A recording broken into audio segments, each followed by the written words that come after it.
The first line of the Pokémon theme song is, "I want to be the very best, like no one ever was." But what does it mean to be the best? Is it when you become the champion? Is it when you win against friends and family? Is it when you become the Pokémon World Champion? Yeah, probably that one. The esports scene has been growing with each passing year, and Pokémon is no different. VGC is currently more accessible than ever, and with Pokémon Champions releasing in 2026, it's about to get even easier to jump into the comp scene. But before looking ahead, let's look back at how this all began. The official Pokémon World Championships officially began in 2009, and that means the competition is now officially older than the target demographic of the series. There were official VGC or Video Game Championship events held before 2009, but these were one-off competitions, like the World Championship in 2000 using Red, Blue and Yellow, and the 2008 Pokémon Video Game Showdown, which was a side event to that year's Trading Card World Championships. Following 2009, there's been a competitive season almost every year, which culminates in the World Championships, a tournament featuring the best performing players throughout the season, with the final winner being crowned the Pokémon World Champion. There have been countless iconic moments in the past 16 years of VGC, including Aaron Zeng missing 5 Will-O-Wisps in one game, Seijun Park's insane run with Pachirisu, never back down, never what?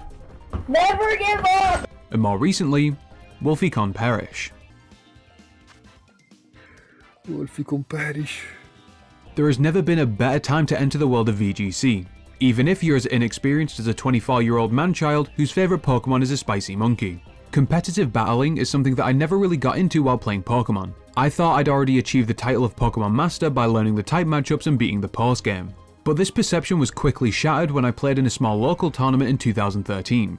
I got swept by someone's Aerodactyl, and that was all she wrote. At school I used to dabble with Pokémon Showdown in the IT room before morning registration. Yeah, I was one of those kids. But I didn't really understand it. I was just surprised that I could have all the elemental punches on Infernape without grinding for shards. And then I proceeded to get swept by anything slightly viable. In the years that followed, I've spent a lot of time watching videos from channels like False Swipe Gaming that cover the entire competitive history of certain Pokémon. More recently, I watched Wolfe Glick's 2023 World Championships video, and it really changed my outlook. Watching Wolfe document his entire 2023 season experience, travelling around the country to tournaments, and seeing the metagame change as a direct result of his strategies and performance made me want to try VGC for myself. Recently I've been trying to get more out of Pokémon games in terms of both time and experience. Fuck knows how 12-year-old me sank 400 hours into Pokémon Y, but somehow he managed. Back in 2023, I made a video about trying to understand the appeal of shiny hunting, and the way I did that was by doing it myself. So now it's time to do that for competitive Pokémon. Best case scenario? I become the world champion. Worst case scenario? I lose immediately, but I still have some fun. I started out by researching the structure and format of the official Pokémon Championships, because if I'm going to try this out, I'm going all in. As of this video, there are 4 types of competition within the Pokémon Championship series. The Trading Card Game, or TCG, the Video Game Championships, or VGC, which I'll be competing in, Pokémon Go, and Pokémon Unite. The 2025 competitive Pokémon season began in July 2024 and ends with the World Championships in California in August 2025. There are currently 4 ways to qualify to compete in the World Championships. Placing first at a regional or special championship. These are in-person tournaments with anywhere from 150 to 800 entrants. Finishing in the top 4 of an international championship, these are even bigger in-person tournaments, with competitor numbers ranging from 500 to over 1200 depending on the location. Finishing in the top 4 at last year's World Championship in Hawaii, or by earning a large amount of championship points by performing well in both online and in-person events. These tournaments are split into divisions based on the age of the players, and the split for the 2025 season is as follows. Players born in and after 2013 compete in juniors, players born between 2009 and 2012 compete in seniors, and players born in or before 2008 compete in masters. This is the age bracket that I'll be competing in, because I'm a certified fossil by Pokémon standards. The VGC season changes formats every few months, slightly changing the rules and list of allowable Pokémon to keep things fresh and shake up the meta. For example, Regulation A included every Pokémon in the base game of Scarlet and Violet except for Paradox Pokémon and Legendaries, but then Regulation B allowed Paradox Pokémon to be used. But there's one thing that remains constant in every VGC format. Every battle is a double battle, meaning that it's a 2-on-2 battle, with either side picking 4 Pokémon out of their team of 6, with the option to swap your selection between rounds. When I started making this video, I knew that the competitive scene was big, but I had no idea how advanced it's gotten over the years. So my plan from here was simple. Replay Pokemon Scarlet from scratch to get footage and write notes for my Pokemon Scarlet and Violet retrospective video, linked in the description. Try building my own teams, and enter an online tournament to see how well I do. I began building my own teams using Pokemon Showdown, an online battle simulator that is probably the greatest resource for competitive play. My first realization after a few games was that I suck ass at building teams. Some sets did perform better than I expected them to, like a fast Hisuian Arcanine with Rock Slide to try and flinch both opposing Pokemon, Helping Hand to boost its partner's moves, Flame Charge to boost its speed while doing damage, and Morning Sun to recover health and stay on the field for as long as it was needed. And then there were less successful sets, like a Serene Grace Eviolite Dunsparce that tried to get as many ancient power boosts as it possibly could. My disappointment is immeasurable, and my day is ruined. I was able to identify what certain Pokemon were good at, but synergizing their roles was my main shortcoming. I also found terrestrializing difficult to keep up with. This is a mechanic introduced in Generation 9, which allows the player to change the type of one of their Pokemon once per battle. This adds an entirely new level of prediction to the game, since your opponent can change their type to make their attacks hit harder or to withstand your attacks more reliably. After this initial round of practice, my record was 15 wins to 50 losses. Not a great ratio, but everything was about to change, as I found salvation. Aaron Cybertron Zhang here. Aaron Cybertron Zhang is a well-known competitive VGC player within the community.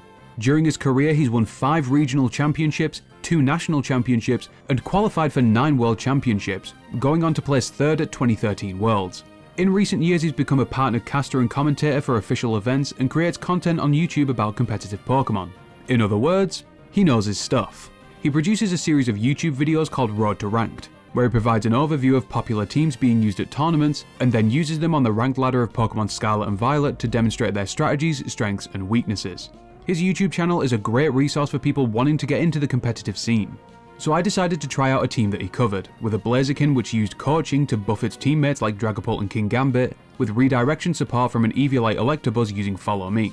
And just like that, my record went from 15 wins to 50 losses, to 36 wins and 69 losses. Nothing groundbreaking, but it was a definite improvement.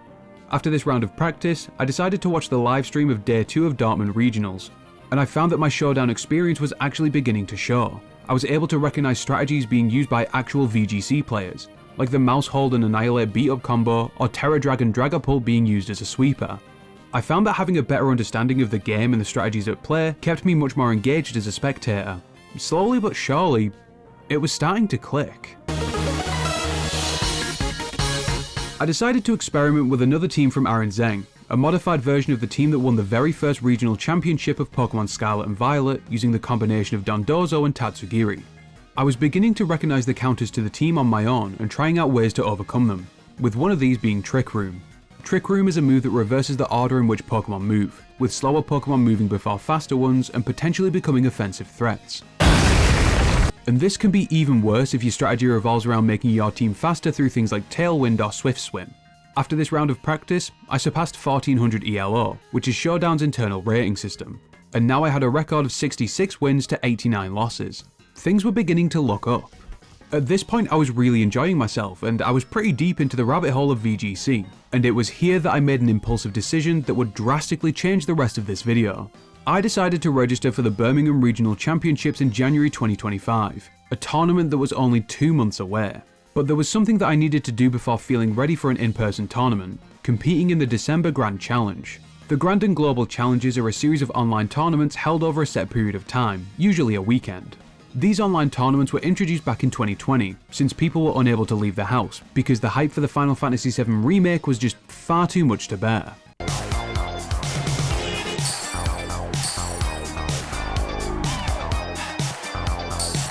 They reward the top players with championship points, and those with the most championship points at the end of the season will receive an invite to Worlds.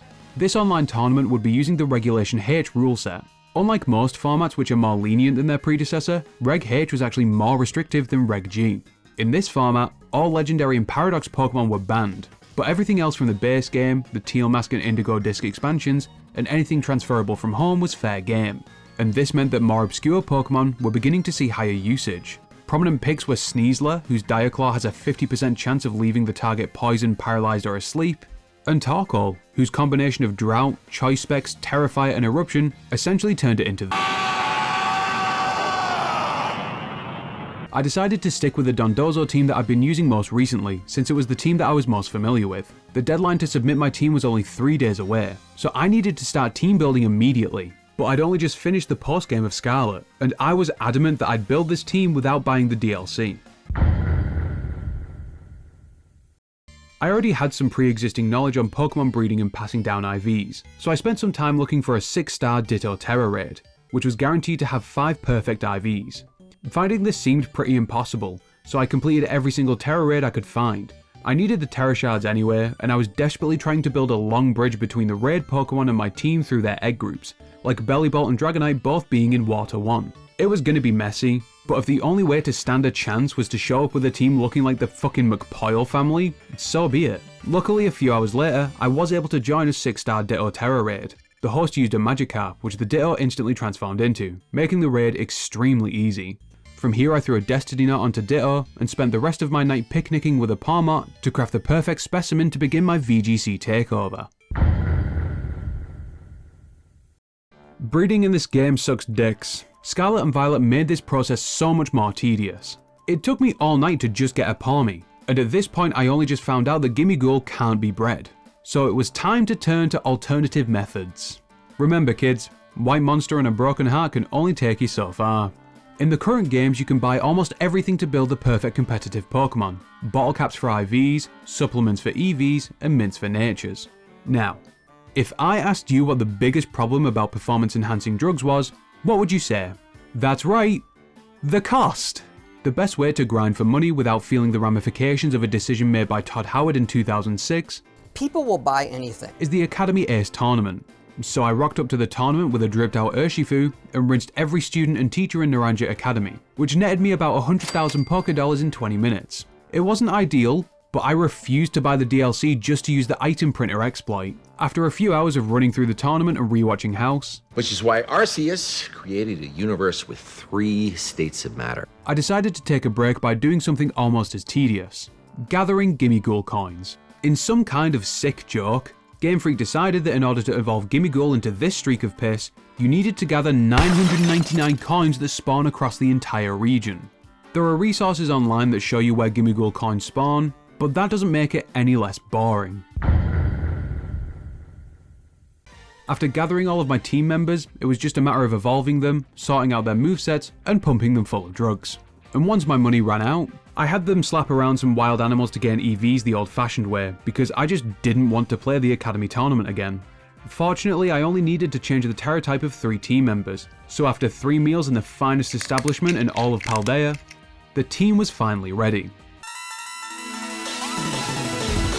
The first member of the team is Talonflame. Its main purpose is speed control and support, with an EV spread of maximum speed and attack, with the remaining points in HP and an adamant nature.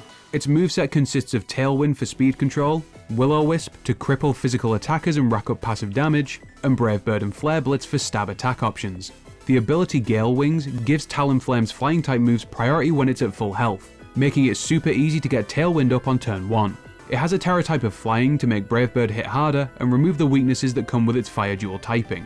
And then Talonflame holds the Covert Cloak, which shields it from the additional effects of moves, like Breaking Swipe, which lowers the attack of a target, or Rock Slide making them flinch. Dragonite is the muscle of the team. It's adamant with max investment in its HP and attack, with the rest in speed. Inner Focus shields it from flinching and attack drops from Intimidate users, and the Choice Band makes it hit just that much harder. Dragonite has a moveset of Outrage, Extreme Speed, Stomping Tantrum, and Brick Break.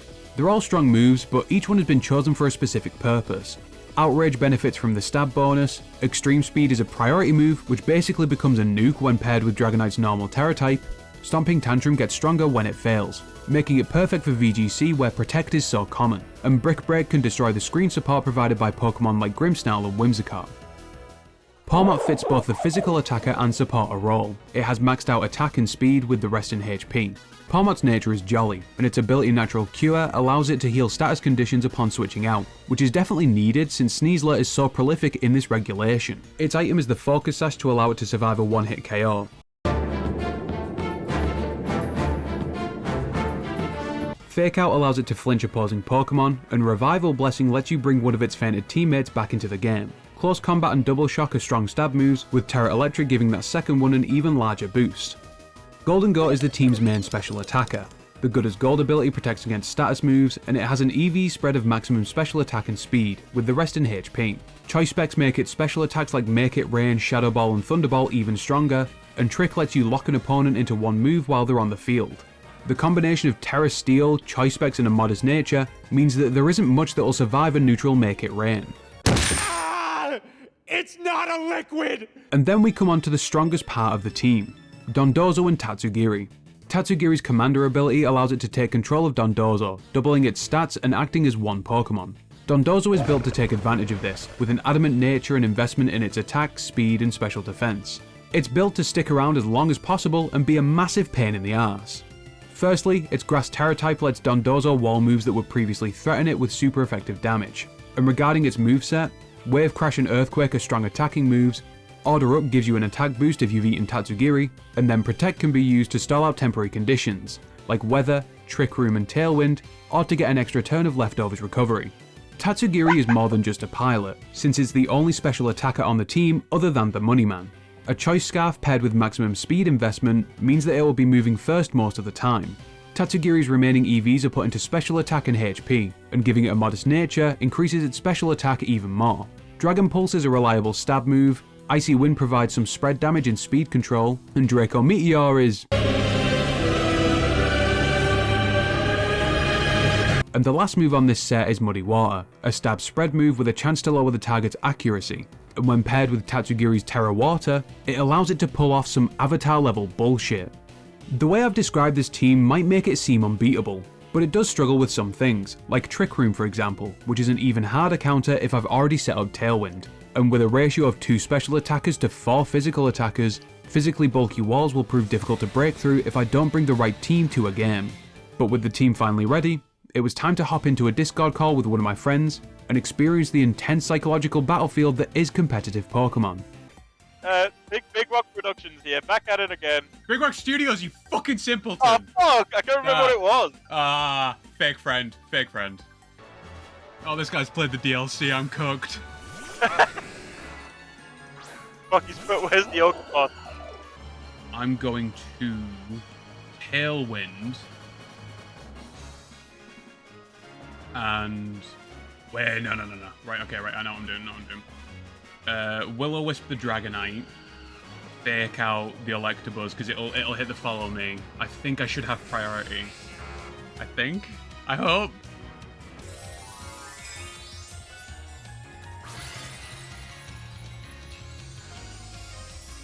Oh, he's gone Terra... Right, okay. Right, he's walled me. Fuck, that's... First turn goes to him, like, straight away. I forgot Terrestrializer was a thing! Okay, he's been burned, so now he can't hit me with all those 0 physical moves he has. Right, yeah. Oh, that breaks my Focus Sash. That kills me, I think. Unless... Ooh! Defense fell, but his speed went up. Why don't I just get one shot? Hopefully he doesn't go for Scale Shot again. Oh, what the fuck? that's actually a read.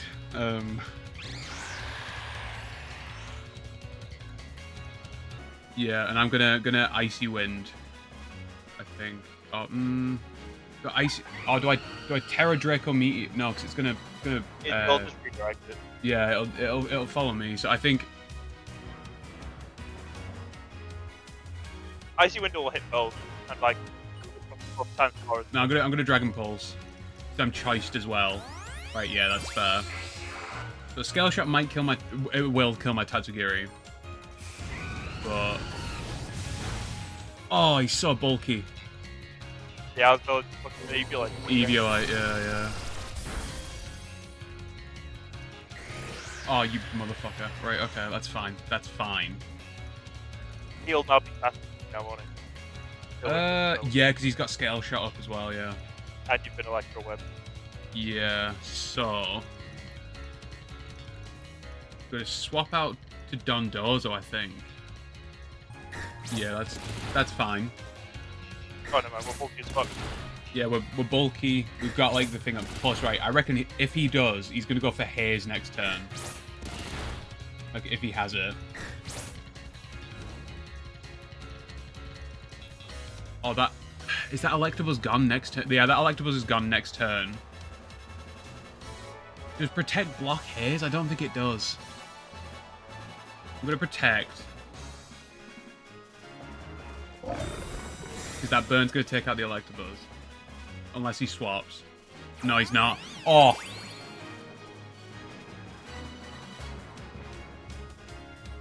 Unlike the majority of the books on my shelf, this guy's getting red. So now, one order up, and I one-bomb that Dragonite, I think. But he's also... Right, so, oh, right, okay, Sneasel. He's gonna go for a Dire Claw. No, I'm getting rid of Dragonite. No, that Dragonite's gonna protect. Hey, you seen JoJo's Part 2? Right, don't you do it. That's fine. Dragonite's gonna protect itself. Please kill Sneasel. I'll have Focus Sash. Yeah. So I'm gonna order up. Uh-huh. Because that'll definitely one-bomb it, and then I get an attack boost as well. And if not, like if he swaps, he's not swapping, right? Don't. Anywho, I'm gonna go to bed. Fuck. Right. Okay.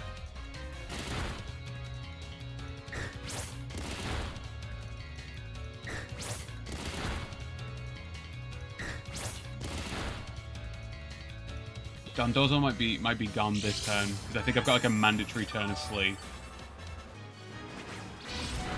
Yeah, I think Dondozo's kind of... No! Oh! My thick king, come on. Right, come on, wake up, please. Oh my god. Really, it's past 4 PM, you need to wake up, it's a weekday.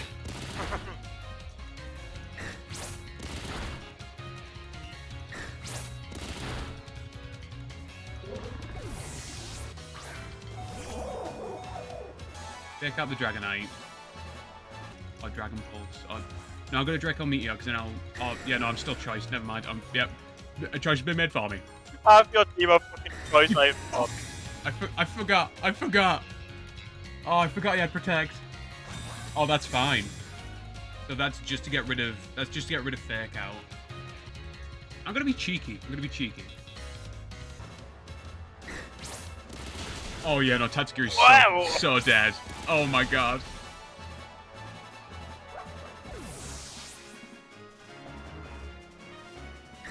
Right, please work. Please be quick, Farmer. Please be quick.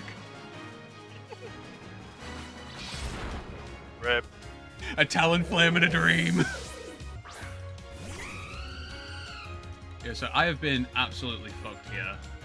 And I haven't terrored. But no, I'm forfeiting that. I mean, yeah. Yeah, fair play. But that's okay. That's okay.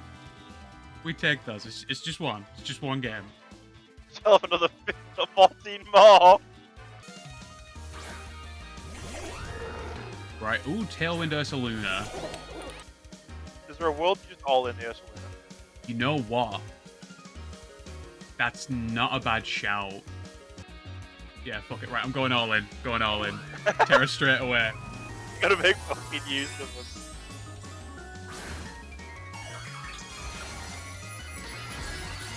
Watch this. I do the entire tournament and don't Terra once. I spent like days looking for those shards. Oh, No! Oh, why did I listen to you? Yeah. I wonder what they'll do at regionals if I'm like, we battle as a duo, actually. We come as a pack deal.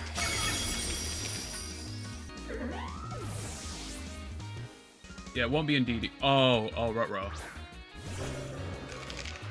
I'm going to close combat Ursaluna. I'm going to swap out to Dozo because he's bulky. Because I know that Annihilate's like just looking for hits for its Rage Fist, I think. Oh, wait, no, it might be Ghost Ursaluna. That was the smart play, I think. A chance. Focus Session a dream, baby. Little focus session.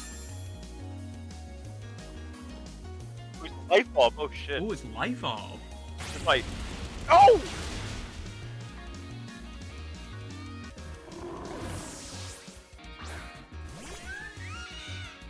If you switch out into the Testacurium and Protect on those, does Commander still go off? Yes. Is that like just to like, because Palmer like could at least get a fake out if you stop back in. At least for more, get some more value out of it. Yeah, good shout, right, okay.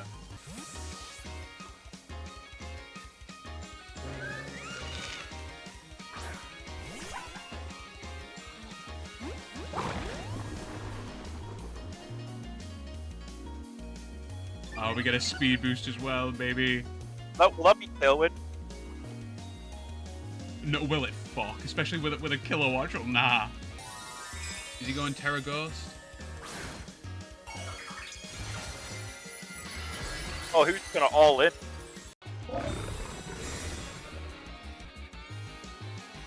Oh my god, yeah, he was just going for it. Yeah. Now the question is, how do I get myself out of this pickle? I think Thunderbolt might just kill me. I'm gonna Earthquake and Prep. Oh yeah, because he's fucking. Because it hits Killer Watchel now. He's straight electric. Isn't he? Yeah. Have to hope this does not kill. Please, Dondozo, please, I'm praying. Rip. Nah, I didn't pray hard enough. You know, will close combat hit? Because it doesn't have a target? Oh my god. I feel like this is fine because you get fake out value and you can make it rain the Killer Watchel because he'll be faster. I think make it rain, fake out the Killer Watchel. Or do I revival? Bless it, no. I think they know that's what I'm going for here. But there's no. Oh, he's frail. He's frail. Nope, no protect either. Shit. Oh no. Yeah, I'm dead. I've lost. I've fucked it. Oh, what happened? I thought this one was going better. Please miss. Please, please miss. Please. Where? Revival blessing. Go on, son. Go now. Yeah, that's fair. That's fair. Regional's looking real promising right now. Yeah, it may take some time for the results to be published. It may take time for me to recover from the results as well now, okay? Anxiety ridden for Birmingham. He won't come out of the fucking hotel room. And then All Reliable that hasn't won a game, so I don't know why it's called All Reliable. all something. Fucking old Yeller taken out back already. I'm sorry, Palmer. Tell me about the rabbits, George. Was I a good fake out user? Nah. I swear to God, this is like 1600 or something. No, okay, right, okay. They're doing almost as badly as I am. Oh! Wait, what? This is who you are. This is your equal. No, because they're gonna beat me. Well, they're not running either Tailwind or Trick Room. I can tell you that much.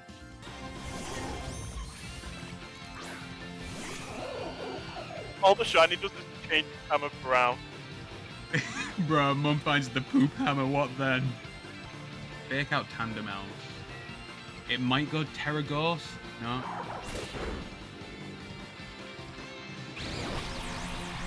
I think this was a good first turn. Whoa! That. Now I'm gonna Tailwind. Yeah. And close combat. Yeah, close combat because I've still got Focus Sash.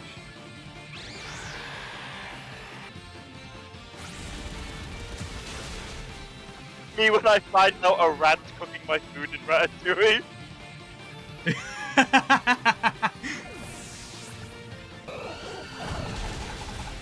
Wait, that didn't even. Oh yeah, no, burn. I mean, burn. Yeah, I know. I'm the one who set it up. Okay, but I'm in the driver's seat. You're my passenger princess for this tournament. We're gonna crash. Oh, they put it. Yeah, I think. Oh. That's a steel type Oh, move, it's isn't not it? a downplay. Okay. Are they throwing? No, I don't think so. I think. This is your competitive equal, by the way. Yep. I don't know what purpose like Blissey really serves on this team though. Especially not as the fourth ending. Maybe it's a support, but I thought you would have gone like Eevee like Chansey.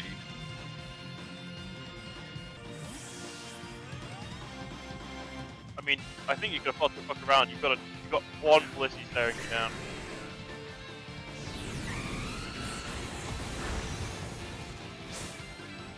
Well, Happy with that. Happy with that. I think we're on a roll now. this is the comeback starting now. To be fair, I don't know how I feel about the support Gillade. I feel like it's a bastardization of what the man was supposed to be doing. The man should be doing the cutting, not spamming wide guard. Oh, right, okay. I think we've had this exact combo before. We trick the Ursaluna because it's gonna have Flame Orb. Oh, okay. And then I'm gonna Brave Bird the Gallade. Oh, he was expecting me to Will-O-Wisp. But yeah, like Flame Orb will only reduce my my attack, not my special attack. So Golden Goal is like ideal. Oh fuck. Oh my god, big brain, big brain. Oh. 1000 IQ! Yes! Oh my god. Well. Day. The chickens come home to roost. So he has to pop out now. I feel like Brave Birding delayed is fine for like 3-turn kill. Yeah, I think I'm gonna make it rain and Brave Bird. He might still wide guard though.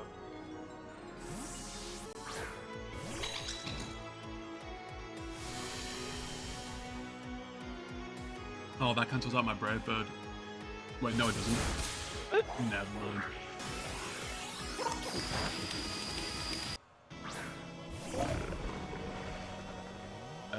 And then...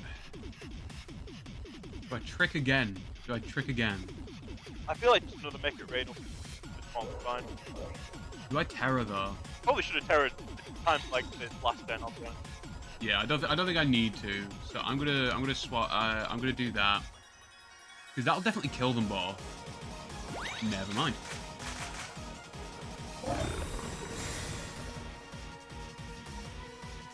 Please hit Dondozo. Oh my god. Yeah. I can't wait for it to go all downhill from here. What the fuck is that Gallade? Oh, then again, it'll be bulky and then it'll like. Well, it's still inspired.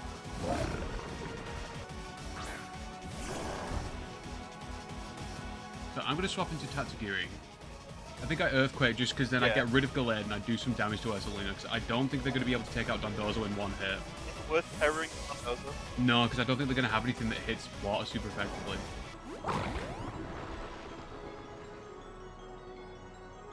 You might outspeed the commander. I don't know because I think Trick Room's still active. Oh shit, yeah.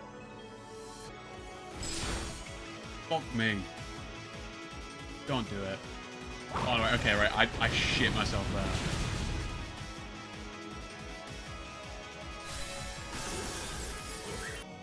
Oh, they've still got another one. Yeah. I'm gonna Wave Crash into Ursaluna and just get it off the field.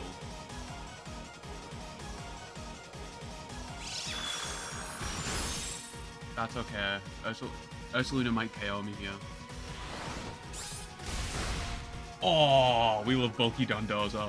Yeah, it's definitely gone now. Like, Dondozo's gonna kill itself, but hold his weight.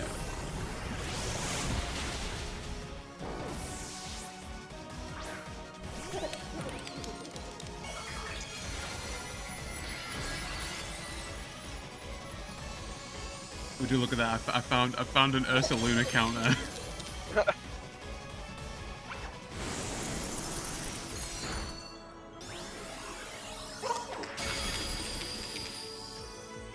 What's that? Is that 4 for 12? Climbing back up.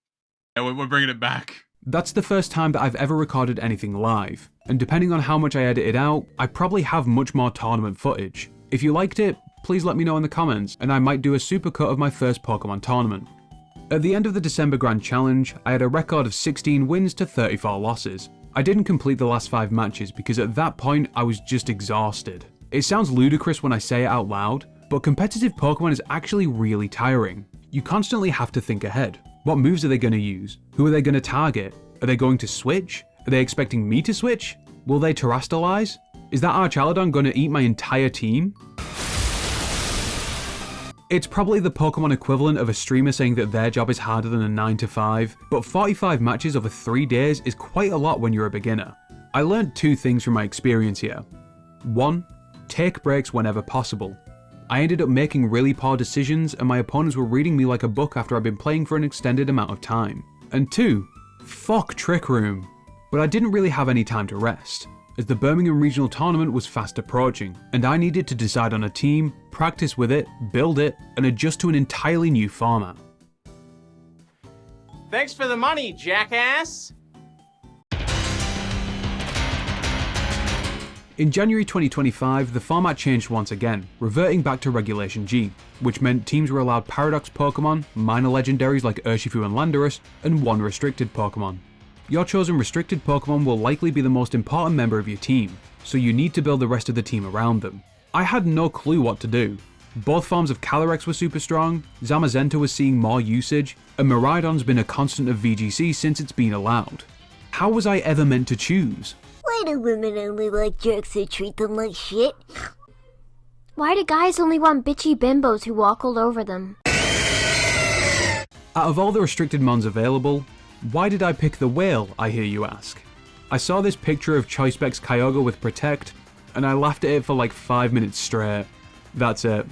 And with the foundation of my team decided upon, it was once again time to look for a team on the Cybertron VGC YouTube channel, and as luck would have it, a Kyogre team came in 8th in the last big tournament before the regulation change. But since the team included 3 extremely rare Pokemon that you tend to get only once per save file, I knew building the team would be even more difficult. Starting with the whale-shaped heart of the team, there are multiple ways to go after Kyogre, but with it being a box art legendary, it isn't exactly easy to obtain. I decided to go after it using the Ultra Warp Ride in Pokemon Ultra Moon. This is a minigame available after beating the main story of Pokemon Ultra Sun and Ultra Moon. You ride on the back of Solgaleo or Lunala through Ultra Space to reach different wormholes. Each colour wormhole has its own list of encounters, and the further you go, the better your odds are of finding a legendary or a shiny. So the plan from here was simple. Find a Kyogre in a blue wormhole, and reset until I found one with an attack IV of 0. IVs, or individual values, are hidden stats that contribute to the overall stat spread of a Pokemon, and they can range from 0 to 31. An IV of 31 is known as a perfect IV, which results in a higher stat. However, there are reasons to go for 0 IVs. Having 0 attack IVs means that the Pokemon will have the lowest possible physical attack stat, causing them to take less damage from moves like Foul Play and any self-inflicted damage from Confusion. This may sound extreme, but details like this can be the difference between a Pokemon fainting or surviving a hit, and potentially winning or losing a game. And considering I needed 4 separate Pokemon with 0 attack IVs, this was going to take a while. The Ultra Warp Ride is one of the clunkiest minigames I've played in a main series Pokemon game. Half of the time it felt like Solgaleo wasn't going where I wanted it to, and I found that accidentally entering the wrong wormhole was pretty common, but I can't really complain too much.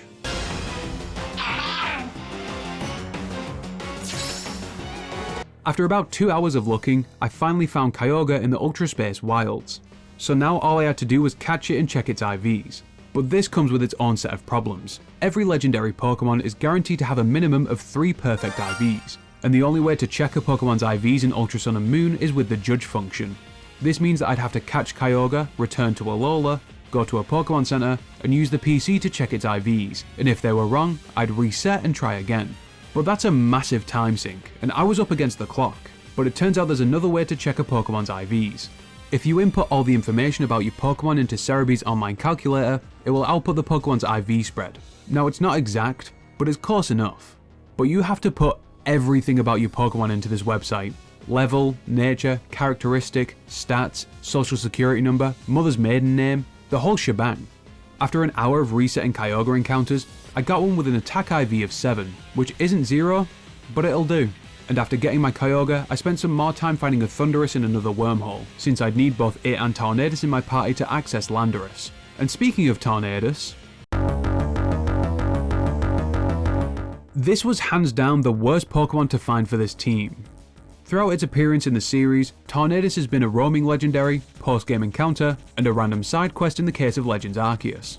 And being the experienced Pokemon player that I am, I already had a few Tornadus' Tornadi buff green men in my PC box, but none of them had a low enough attack IV. So while I was working on the other members of my team, I decided to use Omega Ruby to find a Tornadus.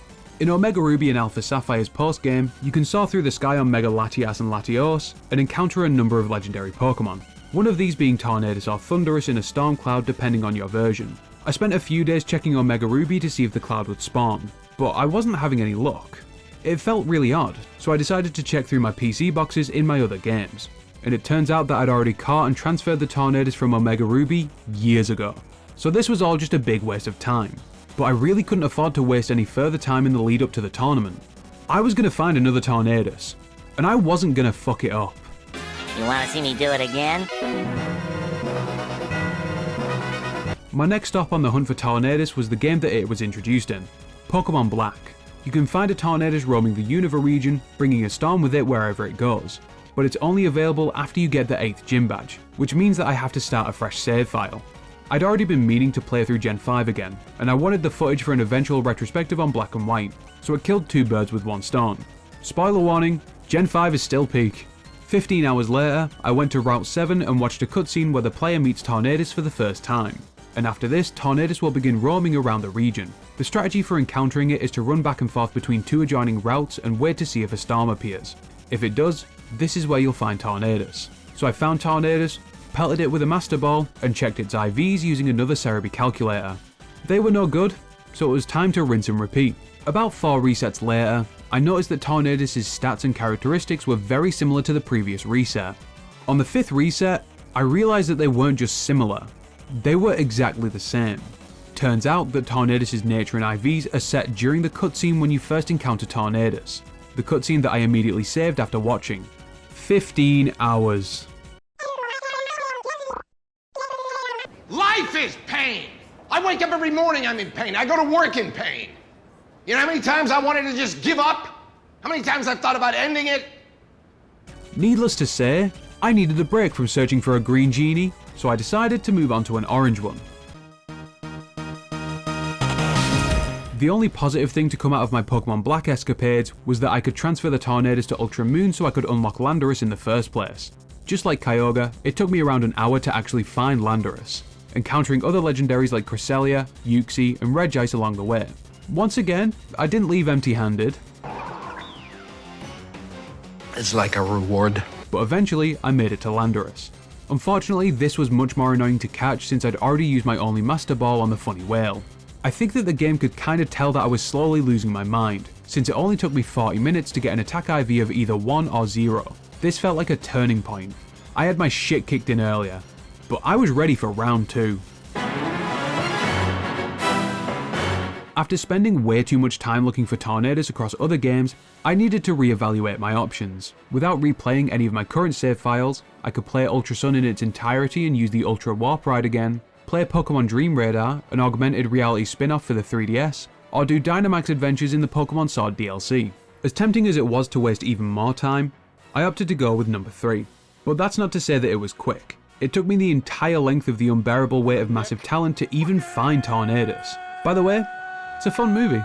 Once again, I was rewarded for my patience, since my first Tornadus had an attack IV of 1, and with the third legendary finished, the last 3 members of the team were nothing in comparison. It was just a matter of breeding a Grookey, catching and transferring a Hisuian Quillfish, and catching a Larvesta with 0 attack IVs, but since they're way more common than whales and genies, it basically took no time at all. With the team assembled, all that was left to do was to farm money for drugs and bottle caps, materials for TMs and Terra Shards. But after the monotony of replaying the Academy Ace tournament for hours on end, I had to give in and submit to my basic urges. I needed to consume. I shit you not, the main reason that I bought and played the DLC was to get access to this. The item printer is accessible in the second expansion, the Indigo Disc, and it allows you to use Pokemon materials to create items, ranging from healing items and vitamins to Terra Shards, experience candies, and the Holy Grail, ability patches. Thanks to Pokemon fans tearing these games apart and looking at the code, we're able to manipulate the item printer to create specific items. By changing the Switch's clock settings and using the item printer at a specific time, you can print super valuable items repeatedly. It took a few attempts to get the timing down, but eventually I was printing up to 7 ability patches at the same time, which sell for 125,000 Pokédollars each. After farming this for a while, I had a total of 32 ability patches to sell. So needless to say, EV spreads weren't an issue. Another benefit of the DLC was that I didn't need to farm for Terra Shards, since they were just on the ground with a terrarium in stacks of up to 20. And after that, all that was left was getting movesets finalised. I didn't realise it until now, but Kyogre doesn't learn Water Spout until level 90, but I knew that it would all be worth it in the end.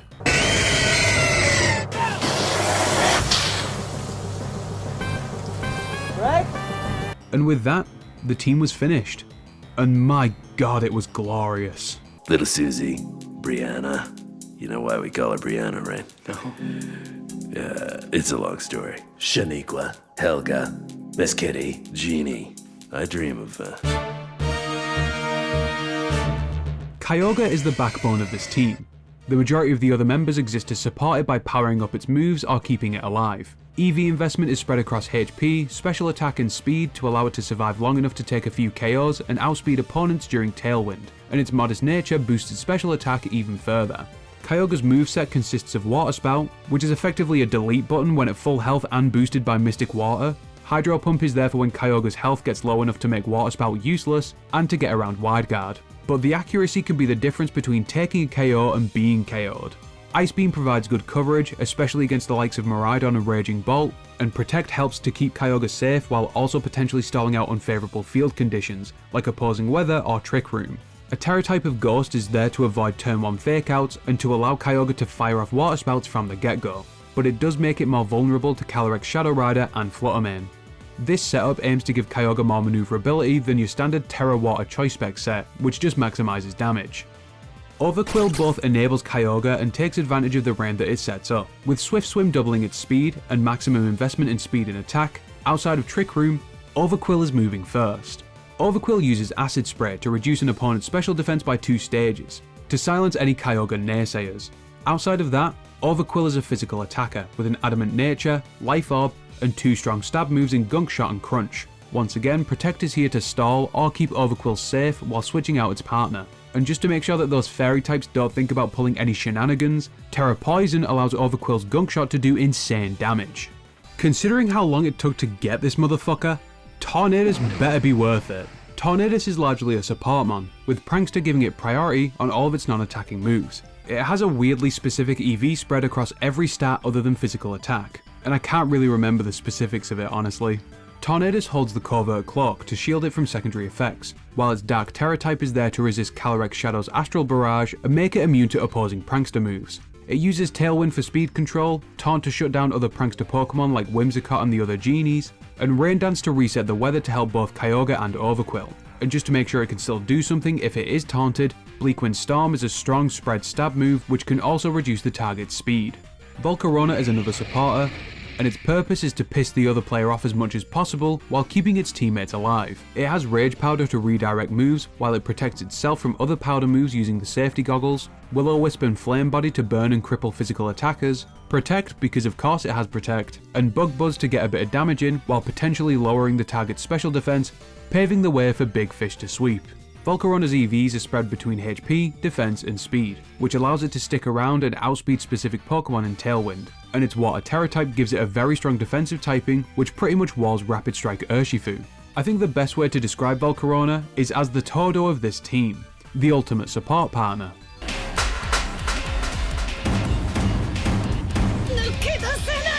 Rillaboom is a blend of physical strength and support. Just like Tornadus, it has a super specific EV spread which I assume enables it to survive certain attacks and pick up guaranteed KOs.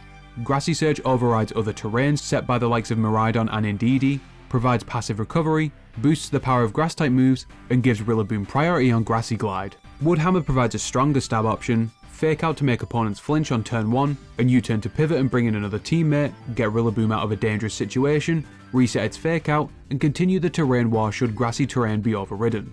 Assault Vest makes Rillaboom surprisingly bulky, and the Fire Terror type allows it to avoid being burned and flip its weaknesses on their head.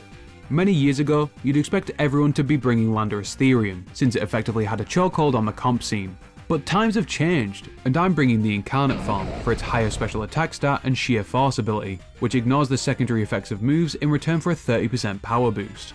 Landorus's Choice Scarf locks it into the first move it chooses but boosts its speed stat, which has maximum EV investment along with special attack.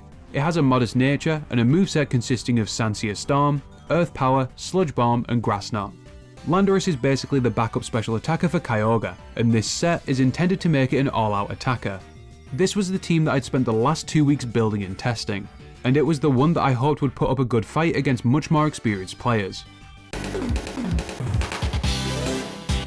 The team was finished.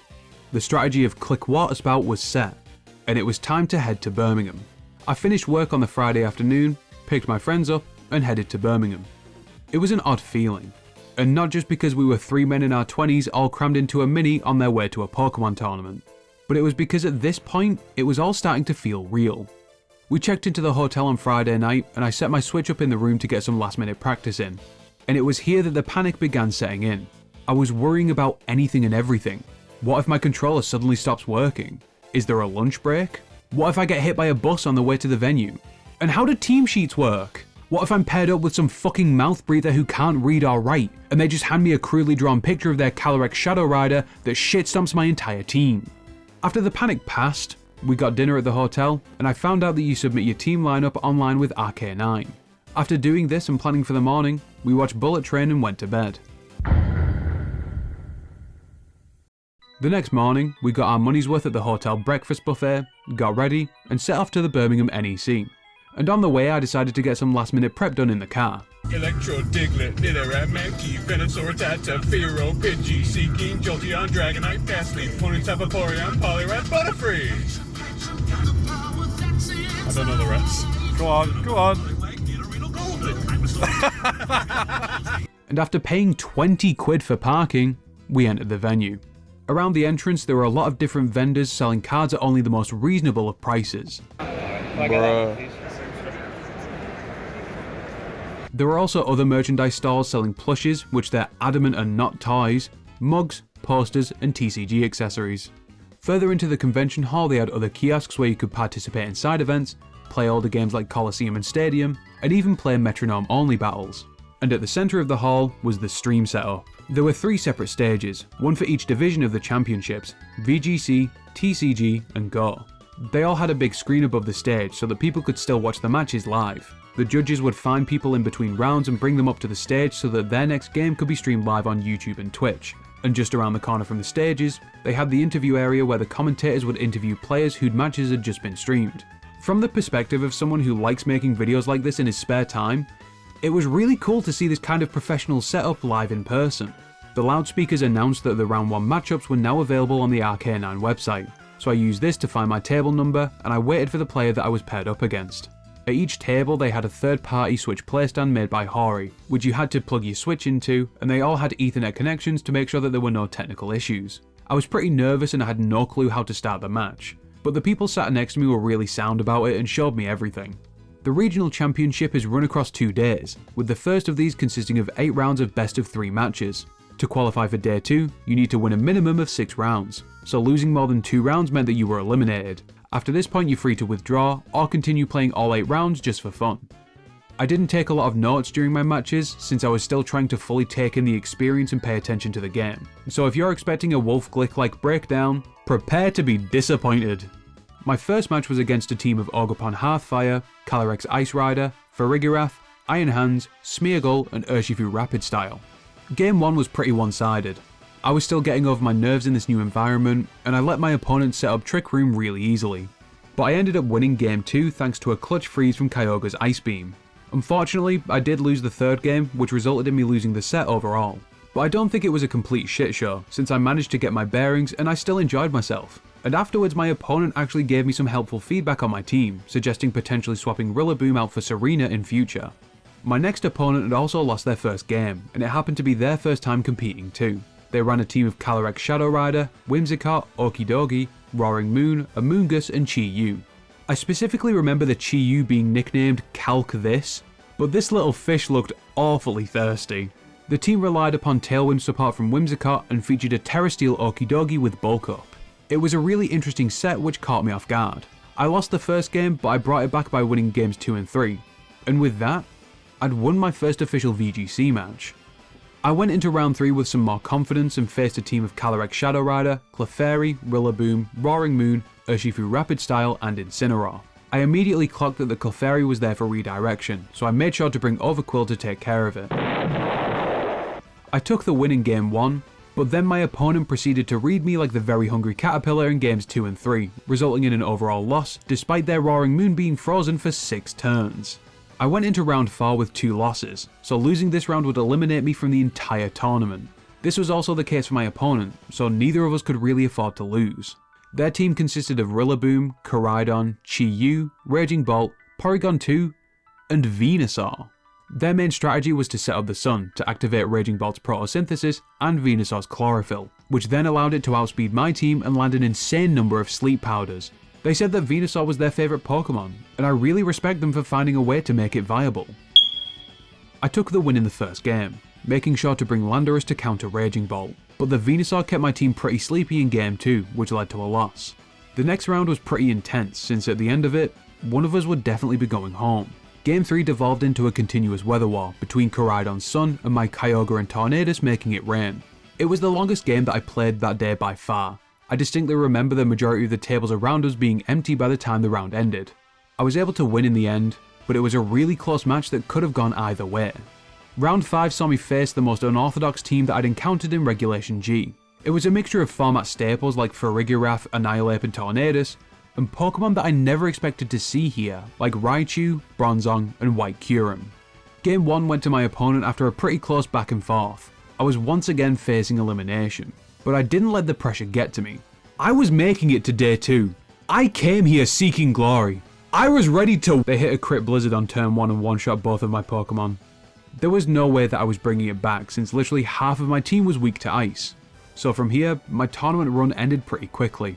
At the end of the day, random chance plays a massive part in Pokemon, and I was happy to have made it as far as I did. My opponent was really courteous and even reminded me about the prize kiosk, as everyone who competed got some free merch. Weirdly enough, after my final match, one of the judges asked to inspect my Switch. They test random people's lineups to make sure that they're consistent with what they submitted on their team sheet. It felt really oddly timed considering I'd just been eliminated, but thankfully it didn't come back with any issues. This is my perfect victory! That's right! I win! I could have stayed to play my remaining rounds, but at this point I'd been there for 9 hours and we were all pretty tired. So I collected my freebies and we headed into the city centre for dinner. By the way, driving in Birmingham actually sucks. We almost got T-boned on the roundabout, but then I did proceed to have the best burger of my life, so it was kind of worth it. With no more games left to play, I didn't need to be at the tournament for 8 AM the next day, so we decided to take it easy for the rest of the night. My friends and I headed back to the NEC at about noon the next day, since I wanted to look around a bit more and watch the finals. One of my friends wanted to get into the trading card game, so we went halves on a booster box of Obsidian Flames.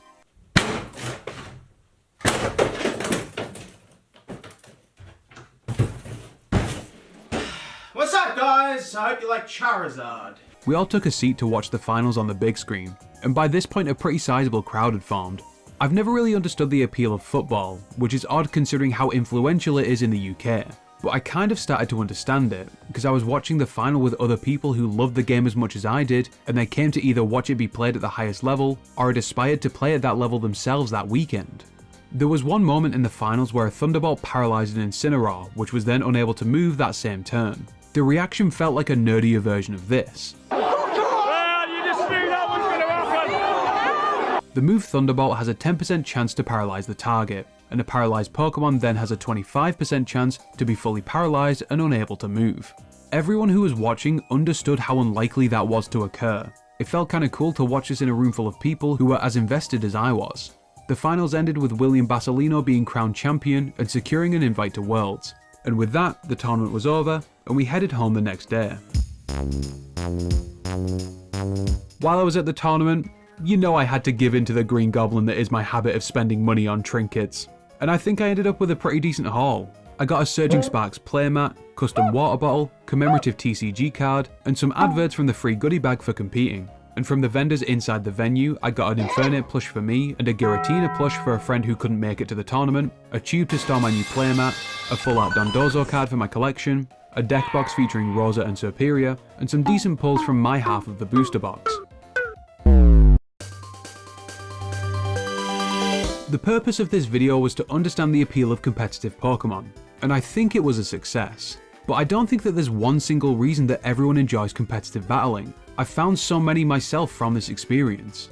Some people enjoy the team building and coming up with strategies, thinking about the synergy between their team members and their roles, while also considering the current landscape of the meta. Men of this, men of that. Have you ever met a fucking girl before?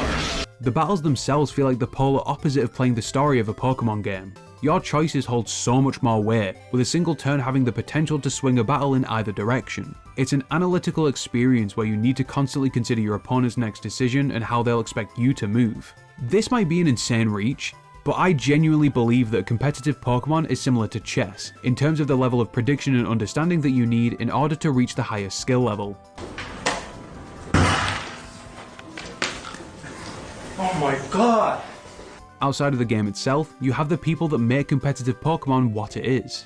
There are countless online communities discussing the next format or the way a recent team's performance will change the meta. The way the online ladder changes after an unexpected strategy gains traction is a difficult thing to describe. And even offline, you have people who attend these events just to hang out with like-minded people and watch a game they love played by people aiming to be the very best. If you're thinking about trying out competitive Pokemon, do it. You'll suck at first. You'll suck for a while, actually. But this adds so much depth to Pokemon that you may never have considered before. In my experience, it made me appreciate the mechanics of the game so much more. Competing in VGC has permanently altered the way that I view and play Pokemon, in the best possible way. I'm definitely going to keep up with the comp scene, and I can't wait to compete in the 2026 season. It's very rare that I have anything to say after a video's done, but this is the most amount of effort that I've ever put into a video, and it's the one that I've had the most fun making. Without this insane hobby of yelling about video games, I would have never had this experience. So I just wanted to say a genuine thank you to everyone who's watched at any point in the past 3 years, and anyone who watches in the future. I can't wait to sell out and launch a crypto scam called fucking Quagcoin or something.